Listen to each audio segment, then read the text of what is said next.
Oui, certainement. Chronique ressources humaines avec Caroline Ouellette et Jacques, son associé en studio ce matin. Bon matin à vous deux. Bon matin, Sylvain. Comment allez-vous? On va très bien ce matin, oui. Exact. Puis, le sujet de la chronique de ce matin, c'est une raison pour laquelle vous êtes deux ce matin. oui, d'habitude, nous, on se lance la POC. Mais là, on a décidé de venir ensemble parce qu'on avait le goût de parler des partenariats entre associés, de comment créer des bonnes relations entre associés.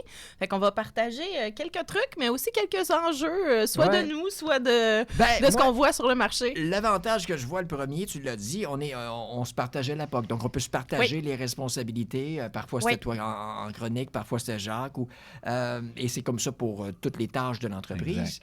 Mais il y a, j'imagine aussi, des défis. Des défis, appelons ça comme ça. C'est ça. Que donc, tu parles de complémentarité. Là. Ouais. C'est sûr que quand on a commencé à travailler ensemble, il a fallu trouver où on était complémentaires, où on était pareil, puis définir un certain carré de sable. L'entreprise n'a pas été fondée à deux. Non, je pense pas que Jean, nous deux tu t'es ensemble. joint à Exact. l'équipe plus tard. Est-ce que ça, c'est différent que deux personnes qui partent ensemble d'une entreprise? Ben moi, j'ai quand même trouvé ça un petit peu difficile parce que là, j'assumais 100% d'un rôle, puis là, il fallait que je commence à repartager ça. Fait que je sais pas de ton Et bord. Jean, quand tu Ouais. arrives dans une entreprise qui existe déjà, tu es un ajout, est-ce que c'est plus difficile que si tu avais démarré l'entreprise au départ?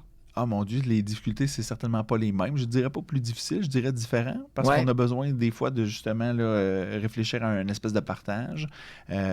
D'autre part, par exemple, c'est sûr que quand tu le démarres, ben là, tu t'as pris des aises d'une certaine façon. Ouais, Mais ouais. c'est sûr que là, à partir du moment où tu commences à découper ça puis à le séparer, ben là, il faut que tu t'ajustes à l'autre. Fait que Concession, le mot Ben que j'ai oui, en tête, exact. c'est concession. Je pense Exact. à toi, Caroline, qui était la seule patronne, donc Oui. ça marche à ta façon.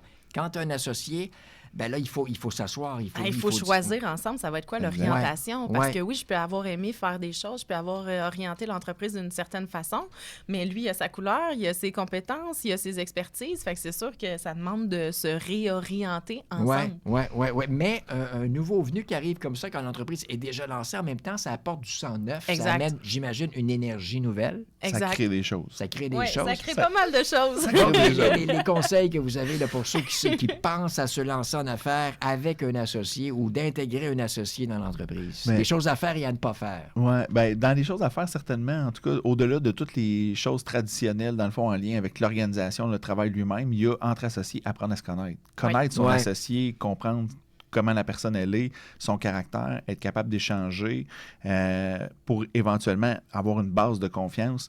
Je veux dire, c'est une sorte de relation, en fait, là, qui est aussi importante que des relations filiales comme des amitiés, des frères, des sœurs, à la limite un couple. On partage quelque chose.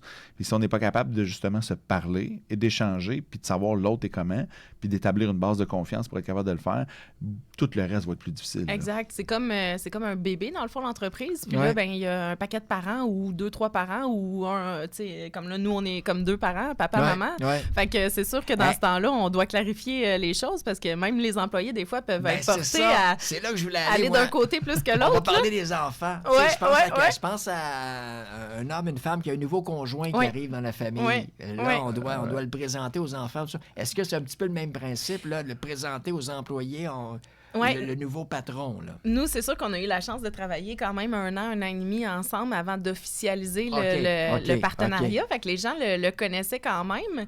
Mais c'est sûr qu'à un coup qu'on change de statut, ben là, est-ce que ça change Ouais. du jour au lendemain nos relations dans l'entreprise avec l'équipe? Ouais, exact. C'est sûr qu'il y a eu une clarification à faire de je le demande à qui maintenant? Ben, Ouais. c'est à placer au fur et à mesure. là. Puis dans le même volet aussi, certainement, tu sais, quand on est 2 parents élever un enfant, il faut s'entendre sur les lignes directrices. Puis qu'est-ce qu'on Oui, fait? Parce que oui. sinon, l'enfant peut avoir une tendance. Mais on est dans des réflexes, là, mais ultimement, ça fait la même chose. C'est Il va en qu'en avoir un entreprise- qui dit oui, l'autre Ben qui oui. dit non. là. Non. Tu sais, Exact. Si tu as un congé, tu T'sais. vas en avoir un, il dit non, tu vas en avoir l'autre, il dit oui. Ça peut arriver, hein? Ça peut arriver parce que veut pas, Faut pas tout le éliminer monde Des a... affinités avec un ou avec l'autre. Exactement, peut-être, là. exact. où tout le monde a une forme d'indépendance. Fait que, tu sais, lui, son expertise, son indépendance, mon expertise, mon indépendance. Fait que c'est sûr que si on se parle pas avant, ben on y va avec nos réflexes. Puis là, après ça, qu'est-ce qu'on a créé dans le restant du groupe? Ouais. Fait que, puis des fois aussi, je vois en entreprise des chocs de valeurs dans la façon de vivre la culture dans l'entreprise. Pas entre nous, mais je vois ça beaucoup en intervention dans les entreprises avec les clients, d'être capable aussi dans les valeurs, là, de trouver le moyen d'avoir un fil conducteur ensemble dans nos valeurs, parce que ça crée un clash de culture. Il n'y a pas deux entreprises pareilles, il n'y a pas deux associations identiques non plus. Donc, je pense à quelqu'un, là, dans le cas chez vous, Jacques était connu des employés, mais ça peut arriver qu'on apporte quelqu'un qui... Un investisseur, quelqu'un d'externe. Que personne ne connaît. J'imagine que là, le patron doit prendre quelque temps pour rassurer ses employés. On ne va pas dans le premier mois tout chambouler dans l'entreprise à notre arrivée comme associé ou partenaire dans un contexte comme ça, parce que les gens... ont de la difficulté des fois avec le changement. Fait que c'est sûr qu'il faut prendre le temps de connaître l'équipe avant de faire des changements importants là, au sein de l'organisation. Vous êtes là pour conseiller des patrons qui songeraient peut-être aller chercher un associé ou une entreprise qui est sur le point de démarrer là, avec des associés. On peut Tout à fait. Ou des fois, quand ils ont des conflits ensemble. Ah oui, là, on vient aider beaucoup. C'est ça. De la médiation ou autre, là, ça nous arrive souvent d'intervenir pour ça. La lune de miel, ça ne dure pas toujours éternellement. Mais vous autres, ça a l'air d'aller super bien. Si on veut vous joindre... au www.pratique.ca. Merci beaucoup. Merci, Sylvain.